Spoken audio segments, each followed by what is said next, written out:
Hello YouTube and welcome to my Flash episode 11 review, The Sound and the Fury. In this episode we get introduced to another popular Flash villain, Pied Piper. He's often associated with the Rogues, along with Captain Cold, Heatwave, and Mirror Master.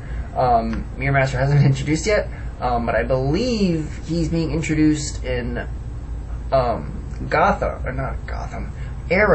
I just did the Gotham review, so sorry, got to check talking to my mentor guy thing. Duster, but complicated. Moving on to Flash. This was a good episode. I liked it. It talked about Firestorm a little bit, and it brought in a new villain that I was honestly a little bit excited for.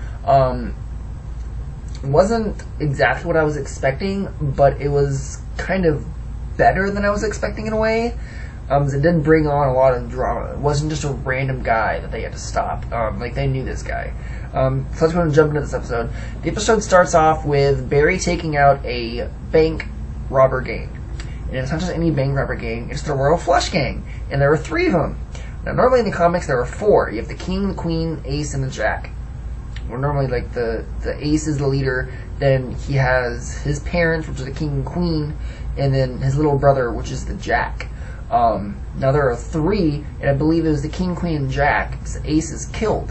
If you remember back from all the way in Season 1 of Arrow, I never talked about Season 1 or 2 because I started doing reviews when Season 3 of Arrow started. All the way back in Season 1, the first person that Oliver took down, that Arrow took down, that was not on the list, was a group of bank robbers, and it was the Royal Flush Gang.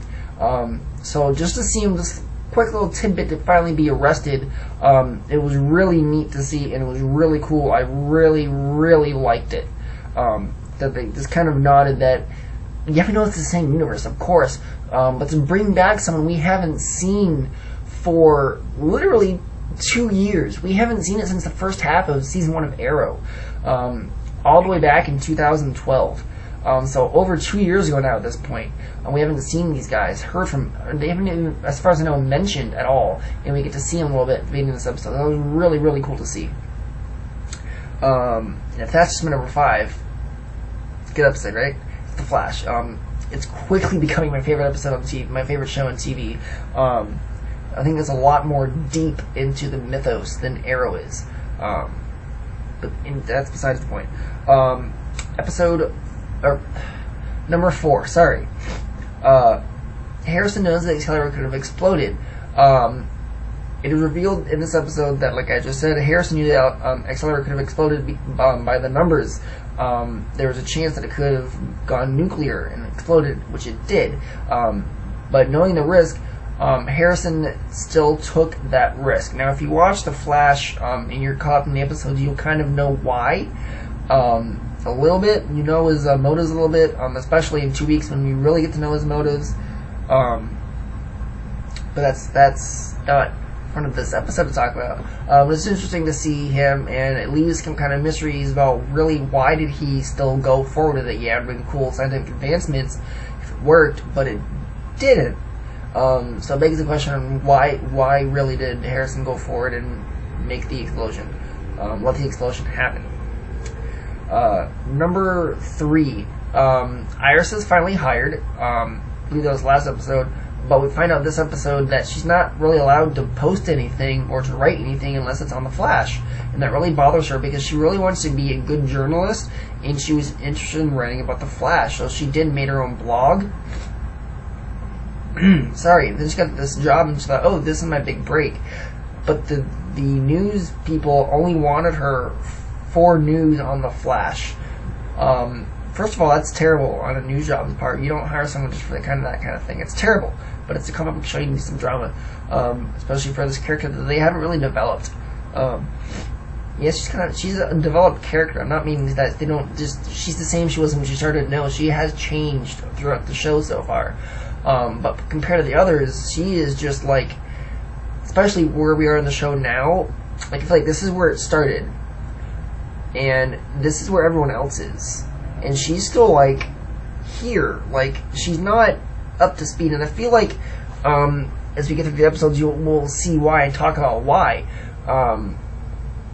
But she is behind on the story, I feel like, and I feel like for what the show's setting up now in the more recent episodes, that she will get caught up sooner, and we'll go into that in more detail in a couple episodes, couple more reviews. I believe it's episode 14.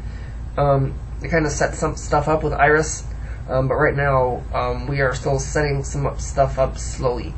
So that's Iris. What's going on with Iris?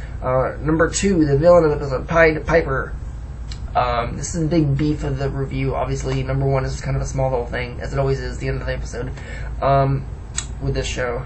Number 2 is Pied Piper. Hartley, I didn't write down his full name. He just goes by Hartley. I just called him Hartley the entire episode. He's a really dislikable character, which is good for a villain. You want a dislikable character for a villain, someone that you hate, someone that you don't like, and someone that you love to hate. And I do. I love to hate this guy. He's despicable. Absolutely despicable. The Blast shot his eardrums, and he has these things so he can control sound frequencies. And he's like visible, like he makes blasts, and you can see it. It's really cool how they did Pied Piper. Normally in the comics, it's that's my phone. Normally in the comics, it's just that's my leg. Put that down. In the comics, he used to just have like a little Pied Piper, like a little flute kind of thing. Now he has these little sound wave disruptors. Sorry, my mouse. I want to move my phone so I can look at it better. I'm just going to sit like this. It's more comfortable for me. It's about me being comfortable and talking to you guys about this show.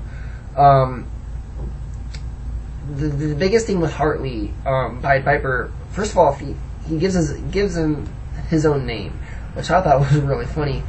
In the scene where he says, I like to go by Pied Piper, Cisco goes, hey, I give the names around here. But that one's not bad. It was just kind of funny to kind of have the roles switched on Cisco a little bit. And they do catch him early on in the episode, but he does break out rather soon, and he gets caught at the end of the episode. He creates a lot of drama within the group. There's a lot of history. Hartley used to work for Wells, but when Wells found out, Hartley's kind of the one that figured out that the accelerator could explode, and he told Harrison that you shouldn't do this. This could be catastrophic. And Harrison ignores him and fires him basically for trying to go against Harrison. And so now this has happened, and the blast caused him to go deaf, or not really deaf, but to be hard of hearing. He has to use these kind of hearing aids things, and he can use the frequencies. He's not a meta. He does use technology for his powers, but he is after Harrison. Which is really the really interesting thing in this episode.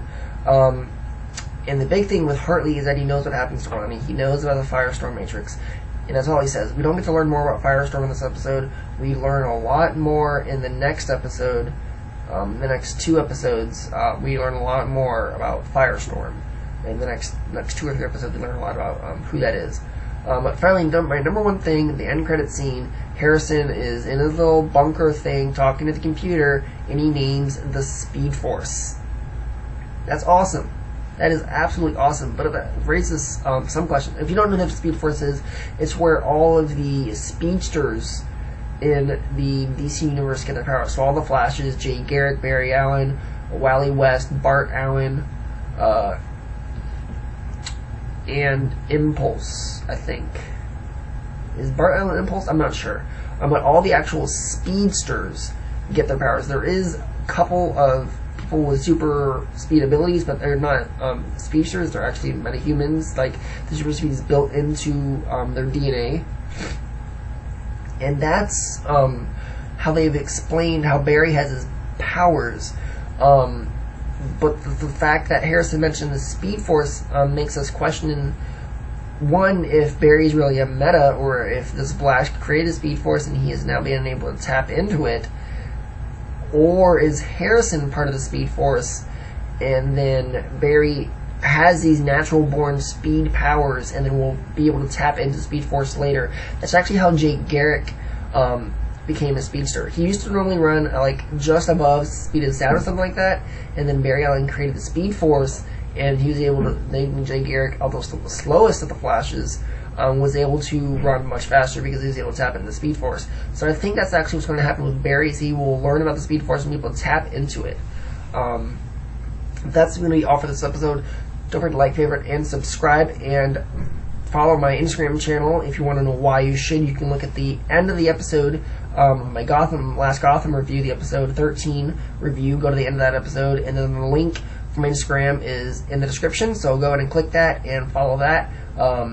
Really cool thing I'm doing on my Instagram channel. So remember to like, favorite, and subscribe to this YouTube channel. Until next time, God bless. See you then.